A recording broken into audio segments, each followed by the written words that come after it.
Addunyaa kanarra ulaagaan bareedinaa garaagara yoo ta'u, wanti nuti akka fokkisaatti ilaallu tokko aadaalee namoota kaan bira akka bareedinaatti yerootti lakkaa'amu jira.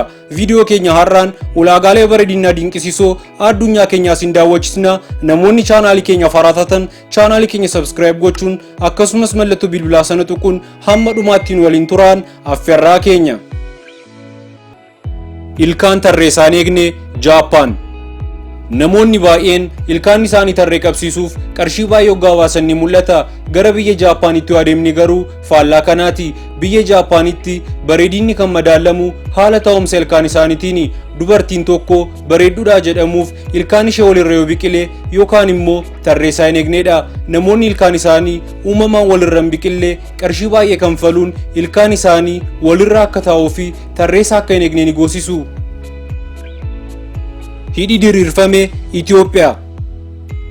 Biyya keenya Itoophiyaa gara naannoo kibbaatti dubartoonni heerumaaf ga'an heerumuu isaaniin dura ji'a 6 hanga 12 keessa saayinaa suphee irraa tolfame fayyadamuun hidhii isaanii diriirsuu eegalu. Erga heerumaniin boodas hamma abbaan manaa isaanii lubbuun jirutti bal'inna saayinaa fayyadaman sana dabalaa saantimeetiraan diiyaameetiriin isaa 18 hanga 20 ta'utti hidhii isaanii ni diriirsu. Hamma bal'inni saayinaa fayyadaman sun dabalaa deemu bareedinni isaaniis akka dabalaa deemutti yaadu. Morma dheereffachuu Thailand. Dubartoonni biyya Thailand qomoo kayan kan ta'an morma isaanii dheereffachuuf umurii 4 kaasanii morma isaaniirra qubeellaa mormaa kaawwachuu eegalu. Hamma umuriin isaanii dabalaa deemus baay'ina qubeellaa fayyadamanii baay'ifachaa deemu. Aadaa isaaniitiinis dubartiin morma dheeraa qabdu akka bareeddu taatetti fudhatama. Furdina dabaluu Maarutaaniyaa. Gara biyyoota Awurooppaatti qal'inni akka bareedinaatti olaalamu furdina hir'isuufis ispoortii fi maloota garaagaraa ni fayyadamu. Garuu biyya Maarutaaniyaa olaalle dubartoonni heerumuuf furdachuunii fi fulli isaanii guutuu ta'uun dirqamadha. Furdina kana fiduufis guyyaatti gara kaaloorii 16,000 ni fayyadamu. Yoo furdachuu baatan immoo abbaa manaa argachuuf baay'ee rakkatu. Suphee diimaa dibachuu Naamiibiyaa.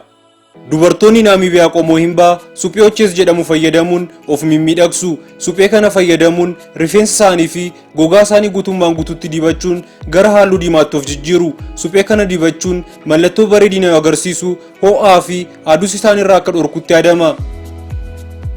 Funyaan konkonaa Iraan.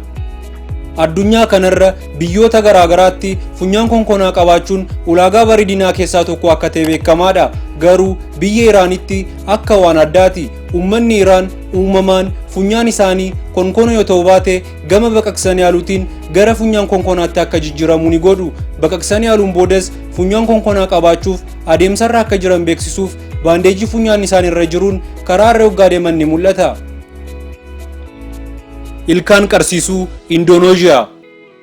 Biyya Indooneeziyaatti dhiironnis ta'anii dubartoonni wal fuudhuu isaaniin dura ilkaan isaanii qarsiisuun dirqama ta'a. Ilkaan qarsiisuun ulaagaa bareedinaa keessaa tokko yoo ta'u akka aadaa isaaniittis aarii fi hiyyummaa ni hir'isaa kan jedhuun amanama.